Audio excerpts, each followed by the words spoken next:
politicians trying to get the Fed to do this for them? Well, I do think what Elizabeth Warren said was, but these are the same people who say, oh, we have to keep the Fed politically independent. They can't take into account politics. And then she's calling for a 75 basis point reduction, 50 days before an election. Look, Steve Forbes nailed it. We may need lower interest rates now, but the fact is prosperity does not cause inflation. And here's my feeling about this. I want to go one point beyond what Steve was saying.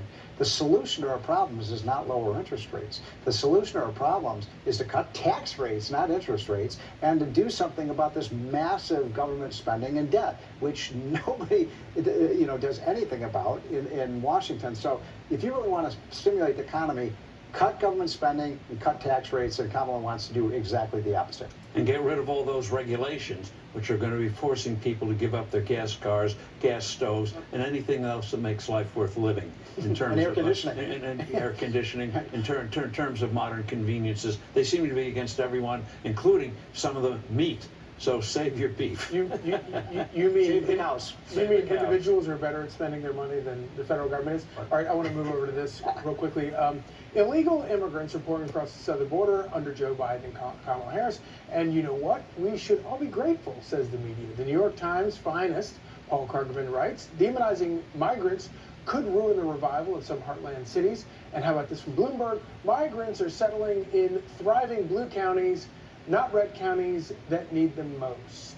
So, look, there's nobody who's contaminated our immigration system more than Joe Biden. He's undermined support for it. He's right that legal immigration is important. I just got back from the border. I was in Laredo, Texas last week, and it's amazing what's going on there.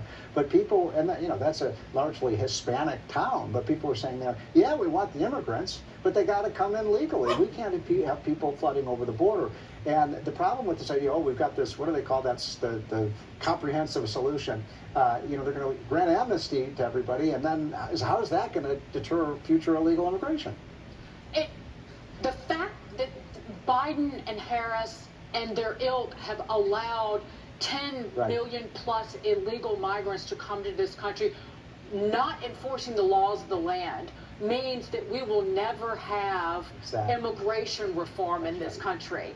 And to try and paint conservatives as being racist, jingoistic, rednecks and rubes, because they're upset with illegal immigration is beyond the pale, Steve. And legal immigrants also don't like the idea. They played by the rules. Now they're made to look like fools.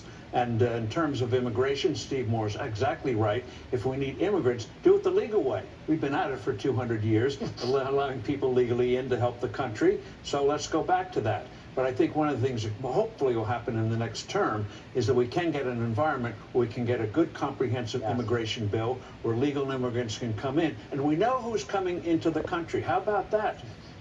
And one of the things that obviously among the victims here are not just American citizens, but also illegals who are in the country that Democrats claim to care so much about. If you want the best thing to possibly happen to them, you fix the flow at the border and stop new ones from breaking the law and coming into the country. The mothers and children who were drowning trying to cross the Rio Grande when this all started happening in 2021? You didn't hear nary a peep out of Biden and Harris. Can I say one last quick thing Tens of thousands of kids, where are they? Right.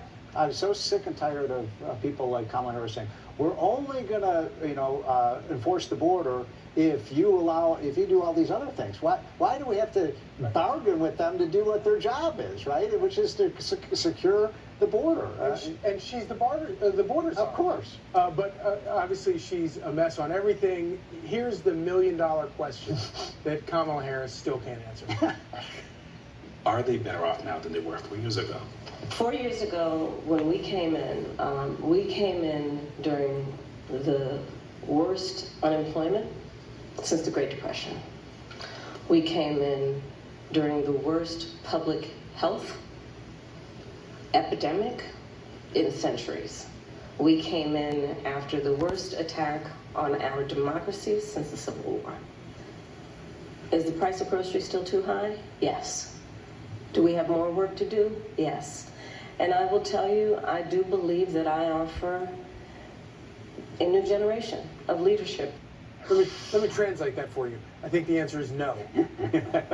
Well, exactly. And you'd never know that inflation was, what, 1.5%? Yeah. That jobs were coming back above the level of from the pandemic. We were recovering from that. You'd never know that the economy is growing at a nice pace before they took office. And so how do they explain that a year and a half later, after they take office, inflation has gone up 5-fold, 6-fold, prices are going up? Is that the new generation of leadership? No, we don't need a new generation. We need brains and good judgment.